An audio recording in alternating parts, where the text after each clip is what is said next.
The next level is to be at outstanding level, outstanding job. And when you do this, you get all of the rewards. What's exciting about doing an outstanding job is that it only requires a little bit more effort than doing just that excellent job. And so, what can you do today to raise your standards to an outstanding level?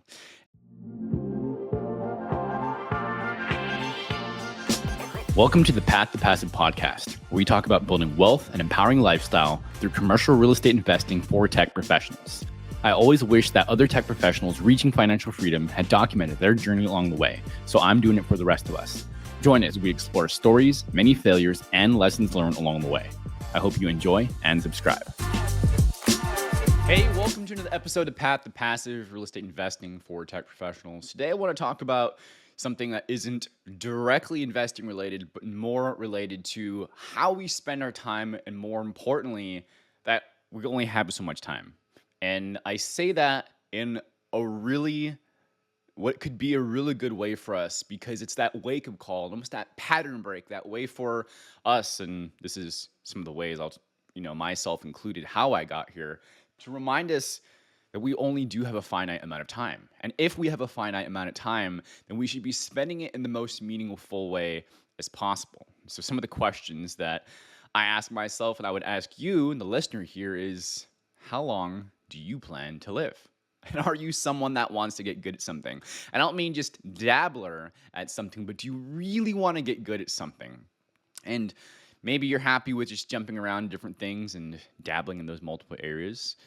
Or are you someone that wants to stick with one or two things and get really good at that thing? I mean, really good at that thing. And so this is something that we're going to be talking about today as a focal point. So the main topic, and the way that I've been thinking about titling this particular episode, is that you only have so many sets of 10,000 hours. And if you've heard about the 10,000 hour rule before, it's what does it take, the amount of effort, the amount of time, well, in this case, the amount of time is the metric, does it take to become an expert in something? Before you totally bite my head off about this 10,000 hour rule, quote unquote rule, I'm going to call it principle, maybe idea. For those that don't know, it comes from Canadian journalist Malcolm Gladwell. If any of this is misquoted, feel free to, correct me. But as far as I know and can remember, especially listening to Outliers, this book where this comes from a couple years ago. 10,000 hour rule comes from this book, Malcolm Gladwell, a Canadian journalist, where he looks at different successful people, such as Bill Gates is the example, and some others as well, but Bill Gates always stands out to me, probably for obvious reasons in tech, etc. That how much time does it take on average for people to become experts and really good at what they do? All right. And this is something that's sort of always in the back of my head. Good book. I loved listening to it. There's some good correlations there. Take it for what you will. But that's kind of the premise of this 10,000 hour thing. So I'm going to get more into that in just a moment. But let me just share a quick story about why this has been impactful for me and how did we really get here. Now, this has been on my mind for some time now. This how do I optimize my time? How do I get the most return on investment?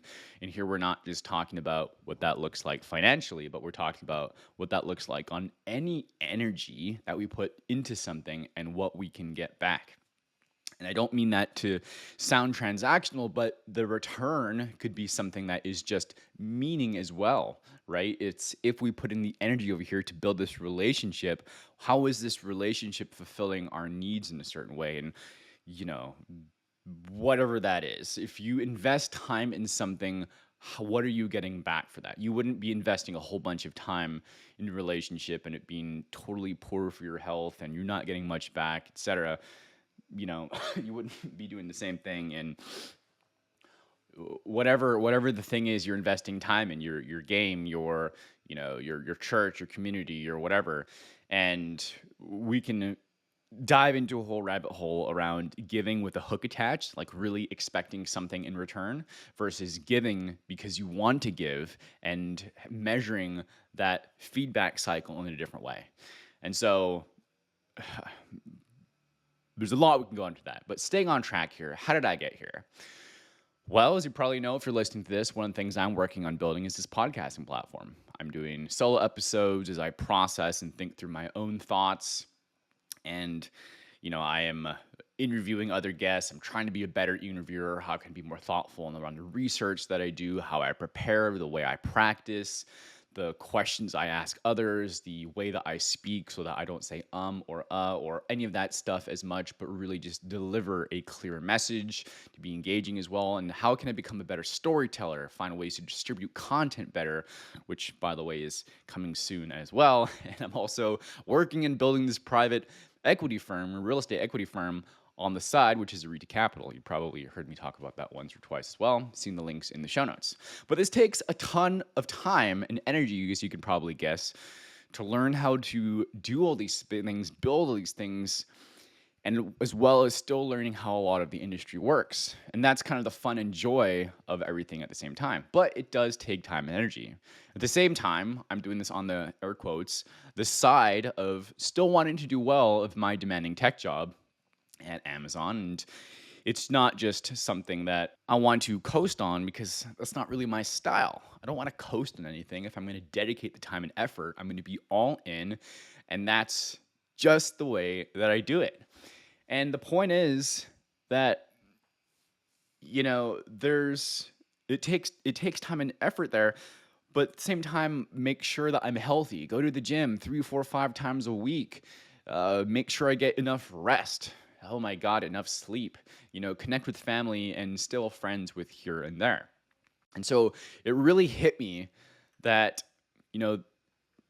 things take a while to happen, and you can't force these things to happen. There's no shortcuts. There's ways to get there quicker, which I'll talk about later, but it does take time and effort, and it does take focus. And if we only have a finite number of time, then it's one, where are we spending that time, and how do we use that time more effectively and more efficiently? Different ends of the spectrum there. So I want to be an expert and really be really good at what I do. And that means I have to say no to a lot of things. So let's talk about some of the things that I have been thinking about as inputs to these decisions. I'll talk about what some of these problems are, how I have thought about them in certain frameworks, and then I'll talk about some ways that I have been solving for them. And hopefully some of those things will give you shortcuts as well, because at the end of the day, we all have the same amount of time. It really just depends on what you want to do in life. And that sounds so obvious and so duh. And we've maybe it's one of those law of familiarity things of, yeah, you've heard it so many times, we all have the same amount of time. Great. Like, yeah, next major life, altering drop of philosophy and wisdom here, Steven. But I think it's the fundamentals that really make the difference in whatever you're doing. And, it's way past the fundamentals when you have learned to do them. It's doing those things well, doing the fundamentals well over time that will get you to win. There's always going to be places that you can optimize, but if you can do like the 3, 4, 5, 6 core things and get those things really well, you're going to be better in the long run, assuming you stick to it and you have consistency, which should be a category all on its own of sticking to those fundamentals over time. You're going to win. So anyway, problems and things that have, well, I'm going to call them obstacles that have been my way here, is the first things first. We talk about this quote unquote 10,000 hours, but the bigger question should be, what does it actually mean to be an expert? Right? We have to define what this level is. What is this bar? And so what is the specific bar that I'm shooting for?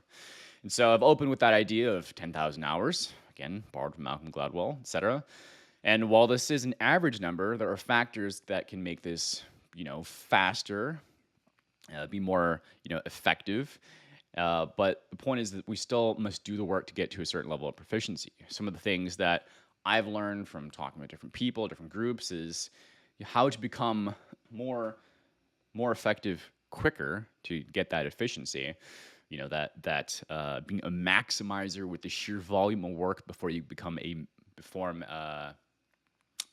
optimizer of getting the highest ROI per unit of work, is to look at how can you get uh, how can you get immersion in whatever you're doing, right? So get yourself in that environment so you're eating, sleeping, breathing, whatever that is. How can you get whatever the best practices is, and that can be from coaching, that can be from mentorship, someone who has gone down the path that you're wanting to go, because we are at 2024, there's 2020, 2224 years after death, common era, right? And then years before that as it was counted too. So there's been a bunch of time here, right? Of people have been doing some of the things that you've wanted to do in some similar way before you've got here, and they're going to keep on doing that in a way after you're gone as well. The point is there are people that have done this. So there is mentoring, there's coaching available. So immersion coaching and modeling just those proven practices. So how can you do the thing, get spot on coaches, and do it in an environment where it's going to help you out. So those are some of the ways that you get more efficient. But again, looking at what it means to be an expert, it's that an expert can be defined as someone with the competence, knowledge, skill that has been acquired through the research, education, and experience in a particular field. So not just academic, but they have failed more times than the beginner has ever tried, right? And so that beginner is someone who has done it for the first few times. We can call it beginner, we can call it novice, whatever it is, but someone that is just getting started. So then we can think about someone that is an intermediate, or at least on a spectrum, a range, that is someone that is in between, right? And interesting thing about this too, that I think is a particular noteworthy mention here, is that the difference between someone that goes from beginner to intermediate to advanced and really expert, that's the bar we're talking about here, is the level of commitment that there has. And this is sort of that overlay, or a different metric which kind of runs in parallel to level of expertise, but is a defining factor as well, because someone who's intermediate has more commitment than a beginner because they stuck with it. They're willing to face the first couple of challenges of, this is difficult, this doesn't feel good, right? And instead of focus on the immediate obstacle and blocker, they kept focus on, well, what do I want to achieve? What is my outcome? What are the things that I want to do? And who do I want to be? So if I want to be the expert, I have to keep on doing the thing, because if I do those activities, then I'm already becoming that person. I just need to do it more to get more of the evidence. And so I think that if we want to become that expert, then we just have to think about who is that person that has that level of competence, that knowledge, that skill that's acquired through research, education, experience, and that's gone from it just being intellectual, right? I know how to do this. Okay, I can recite it. I can talk about it, to going from competence, knowledge, and knowledge, competence, skill, to really getting in their body where it becomes part of the nervous system, and they can react, and they can respond a lot quicker. So if that is the bar, then that's what we can shoot for. And we can look at those other ways of having the how of being immersed, of having good coaching and mentorship, and modeling proven practices, best practices for that given field to get there faster. So does that take 10,000 hours, 7,000 hours, 8, 9, 10? I'm going to say that depends on you, right? Depends on, how you go about doing the work and how focused you are. And do you spend that amount of time in a much more compact time frame than something that would be much longer, right? Because if you spent that amount of time and you said no to absolutely everything versus eating, sleeping, whatever, then you would be able to get that amount of time in a year or 2 years, right? We'll talk about time here in a moment, but you'd be able to get it much quicker versus those 10,000 hours spread over time. So that's the first one. That was the thinking of like, okay, what does it mean to be an expert, and how do I know, right? And on top of this, I wanted to share another frame of thinking, which is, I think really cool. And I have my own different coaches, and I listen to a lot of stuff and content, whatever. So I don't know exactly where I got this from, but the inverting is, well, just stick with me on this, is that the question is, okay, what does good look like? We're always asking what does good look like from, what are SMART goals and all stuff like that. But the question is, what are the things that I would have to do to ensure that I would fail? Right. So if you're looking at SMART goals, you can also look at the anti-pattern so that you would know, or you could see that if what are the things that I should not do or prevent doing if I see this thing happen that I know that's something that would be bad, because we're really good at finding things that are bad as humans because survival.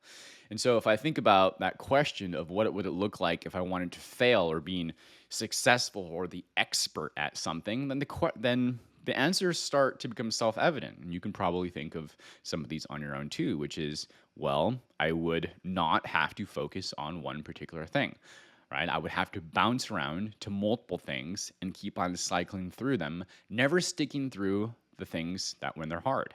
I would have to give up on the first sites and when things are hard, or maybe the second or third or fourth. But the point is, I wouldn't have to be persistent. I wouldn't have to keep going. Right. So those are some very clear ways to fail at anything, right? I would have to not create plans. I would have to have vague plans, as an example. I wouldn't talk to anyone that has done what I want to do. I wouldn't seek for any mentoring, coaching, and I wouldn't look for any additional resources. I wouldn't read anything, take any courses, and anything else like that. I would go to conferences, as an example. So if I wanted to not be an expert, those are the things that I would do. And I don't want those. I want to be an expert. So what do I have to do for that? Clearly, if you're listening, you're someone that wants to learn how to get more out of life, how to do more, how to be better. And any of the things that we're talking about today will help along with that, not just real estate, which is totally a skill as well. I have a different episode on why anyone can win. It's the exact same thing, along the same very line. So heading into this second point, is that something that's going to be a lot of fun for me to talk about and share. If you're anyone like me, you love to see, or in this case, hear the data. And the data here is the breakdown of number of hours. So let's assume that we have 24 hours in a day, just like we know. We're assuming 30 days in a month and 365 days in the year. So let's break this down. Let's do the math. Let's get into it. We have 160 hours in a week, as you probably know. We have 720 hours in a month. We have 8,760 hours in a year. 8,760 hours in a year. So we have almost 10,000 hours in a year, but we have to spend that a whole bunch of different areas and categories of life. Okay, so in 5 years, we have 43,800. So 5 years is almost 44,000 hours. In 10 years, we have 87,000 hours. And in 20 years, we have 175,000 hours. So I was going from 1 to 5 to 10 to 20, just to add those up there. But let's look at 1 year. Well, let's look at 1 week first, and then we'll look at 1 year to give sort of two time bars here. So 168 hours in a week. A week goes by fast, right? We have these 168 hours, but where do we spend this time? So let's think about this. 168 hours, 49 hours is on average what we're going to be, doing sleeping, because 7 days a week, about 7 hours per night, give or take some, but let's average it at 7. That's 49 hours of sleeping for the week, right? That's in 168 minus 49 is we have, so we've got about 119 hours left in the week. Waking hours are left, minus, let's assume, a 40-hour work week. So now we have left is about 79 hours left, and then that means that 34 hours are left on the weekend alone. So, that we go from 49 hours of sleeping, 119 hours of wake time, minus 40 hours of work, which means after our work week and sleeping, there's about 79 hours left for us to do things with. And about 34 hours of that time is on the weekend alone. And I didn't do the math, but I'm going to do the math right here just to do this. 79 minus 34. So that means through the week, minus wait on each of the weekdays, you have 45 hours to split between those 5 days as well. So what do you do with the seven quote unquote discretionary hours that you would have? Uh, 45 divided by seven, pretty sure six and a half. Six and a half, seven. Okay. The point is that you have only so much time left on the daily basis to have discretionary time where you're not sleeping and you're not working. So if we look at a year, we have a very similar type of thing. Is that for the entire year, from subtracting sleep, subtracting a 40-hour work week, you have 3,790 hours that are left. And this isn't assuming that you're traveling to work, spending time with family, using the restroom, anything else like that. That's 3,790, 3,800 hours of discretionary work. That means how much, I have to start thinking about where are we spending this time? Because if we're looking at becoming experts in any area, then it's not like, those 10,000 hours, like how many years of actual time or how many hours of actual time do I have to spend on a daily, weekly, or monthly basis? Right. And so if I have all these other categories of life where I have to spend time too, where does that time go? And so just to really boil this down, since I threw a lot of numbers here, let's talk about this. So if I did something for 4 hours a week at 52 weeks for the year, maybe it should be, 50 weeks a year if you're taking a week or two off to go somewhere else. But let's just say 52 weeks a year, that is 208 hours for that year. So if I do something 4 hours a week, at 52 weeks, that's only 208 hours, would be 200 for 50 weeks, right? So double that of 8 hours per week. That's 416 hours for the year. It's still not even 20% of that 10,000 hour mark. Now, would you be better doing 8 hours a week or 4 hours a week on something than other people who didn't do it at all? Absolutely. Are you going to be better? Yes. But are you going to be world class? Absolutely not. But again, you need to choose what things you want to do. And so this leads into the next point, which is you have to spread time around to these different areas of life. Otherwise, you're going to, quote unquote, have an unbalanced life. And if that's the way you want to do it, great. I know I've said no to a ton of stuff, but I still do my absolute best and oftentimes fail here and there on spending the time in these other areas. And I mean, these categories, just an example, is we still have to spend the time with family, or have some of these relationships. Relationships are important, absolutely. Chosen family, even, right? Health. Do you want to work out?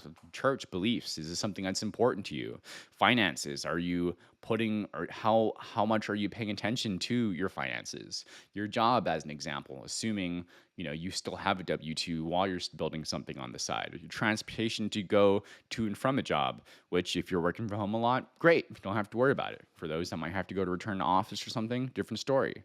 Sleeping. Hobbies or things that you quote unquote like to enjoy, which isn't part of the skill that we want to build to become an expert. Of course, travel and vacation, whatever, that time off to recharge. And so we're already here at 10 different areas, right? So the point is that, like, if you want to get great at things, it means, it's almost important to say no to things as it is to say yes. And it is constantly to be vigilant and be aware of what you're saying yes or no to. And as I hear myself saying this, it feels kind of preachy, but I think about all the things that I said no to that kind of would have been nice to go to, but my goals of doing things and hitting these were more important to me. So it's just a decision that you have to make for yourself too. But I think understanding where you have the time to spend is as important to know maybe how much is in your bank balance, right? Because you can get more money, but you can't get more time. And so it seems like time is the bigger aspect here of what we need to think about. So like I was saying, this isn't doom and gloom. It's just a reminder we only have so much time. We need to focus on these things. And so these are some things that I've personally looked at to solve these problems of how can I get that more time, right? So all this seems obvious. The question is, where's the kicker, right? What are we doing right now? And what do you not need to do, right? So questions are you picking up your own groceries? Are you cutting your own lawn? Is there anything that you're doing where someone else could be doing it for you, right? Many of these things you don't actually have to do, but it does take money. And sometimes it can be uncomfortable to spend the money so that someone else can do that. The trick is to make sure that whatever you're spending money on, those services that you're doing something that has a higher value, right? You're doing something that has a higher value.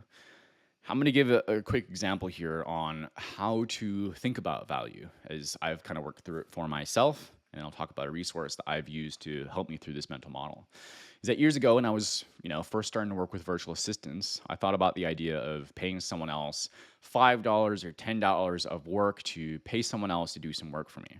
I thought that another, $50 or $100 for 10 hours of work was not so bad, but if I wanted to, not everyone was willing to work that little amount as an example. They wanted more. And so it's like, okay, what if I wanted to pay $400 a week for 40 hours? That was starting to be a lot more money, and I was starting to evaluate and compare what I could do with that versus the rent that I was paying versus the meal that I was buying versus the trip that I was taking.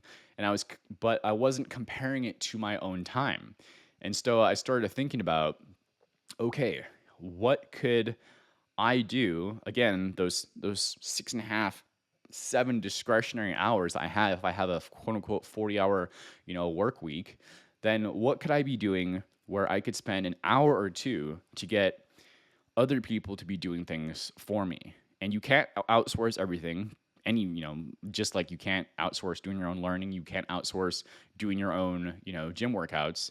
But if you could outsource doing your own groceries and whatnot for an hour and a half, then have them go do that so that you can go to the gym at that time. The ROI of feeling healthy and having more energy might be worth that extra 10% markup so that you can go and take care of yourself, right? As an example.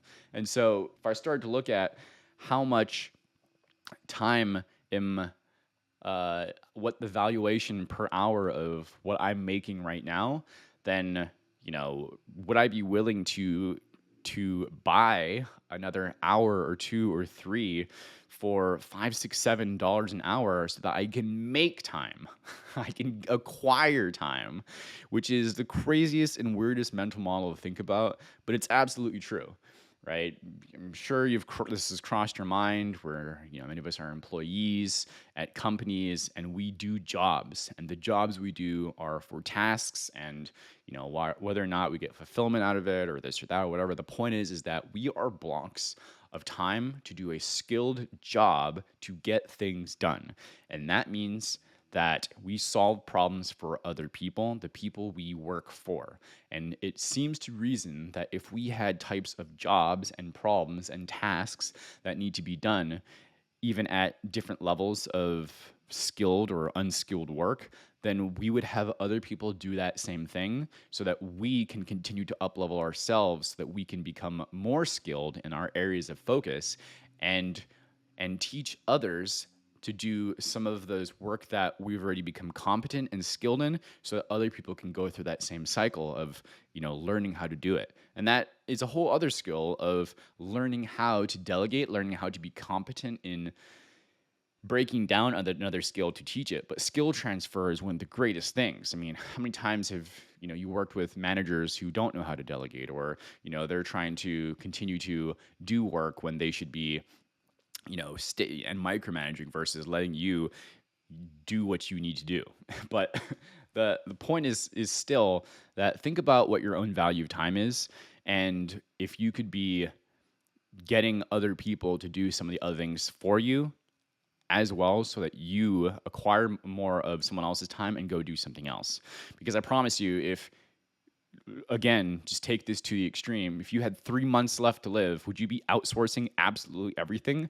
The circumstances might be a little bit different, but the point is that I'm sure you could find things that you would no longer have to do so that you could go spend more time, quote unquote, spend more time doing things that you enjoy more and getting a higher return on investment or a higher return on enjoyment or a higher return on effort whatever the return on metric is. So, great book around this is Dan Martell's Buy Back Your Time.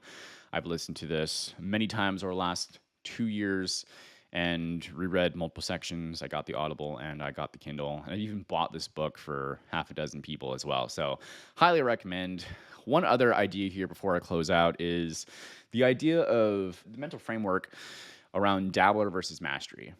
Now, many of you don't know this, but I've become a senior trainer for Tony Robbins over the last couple years, 2020, July or so, that summer, great lockdown, all of that. It's was when I went to my first virtual event, and I was actually finishing up my MBA, and I was thinking, what is the next big thing that I can learn about and I can do, next big challenge that I want to take, and how can I find more resources to learn more?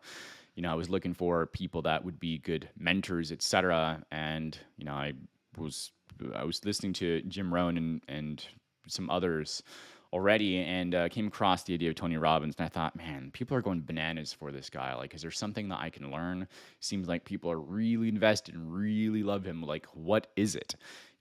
So I thought, all right, am I gonna let my own ego get in the way from going to go to an event or two, spend some money, spend some time? I think the tickets, like 2 of them, buy one get one free, some kind of thing at a certain tier, was like $2,000, more than I'd ever spent. I'd never been to in-person conferences and everything, so I'm like, I can learn this on my own time, and for the cheap, and that's what I was doing. But I didn't let my ego get in the way. I went for it, bought the tickets, went to the event. I understood. All right. So, one of the things he said really stuck with me, that it's about getting results. And I love this mental model because you can apply this so many places and see how it holds true, and test this against your own life too, your own experience, your own metric bar. You don't have to argue with me. You can argue with someone else if it doesn't hold true. But it's this is sort of the mental model that if you do a poor job, what results do you get? The audience answered, poor results. And he corrected them and said, no, you actually get no results. And then he asked, well, if you do a good job, what results do you get? And the audience correctly answers now, poor results. Tony then said that you must become excellent. And if you become excellent, what type of rewards do you get? Almost everyone answered excellent rewards. But the real answer was that you only get good rewards and good results. Haven't you done an excellent job in something, but we're disappointed with them that even though, you were doing good, that you only got, good results? If you answered yes, it's because no, you could still have done better, and you still kind of performed at even that next level. And so Tony Robbins goes and says, the next level is to be at outstanding level, outstanding job. And when you do this, you get all of the rewards. What's exciting about doing an outstanding job is that it only requires a little bit more effort than doing just that excellent job.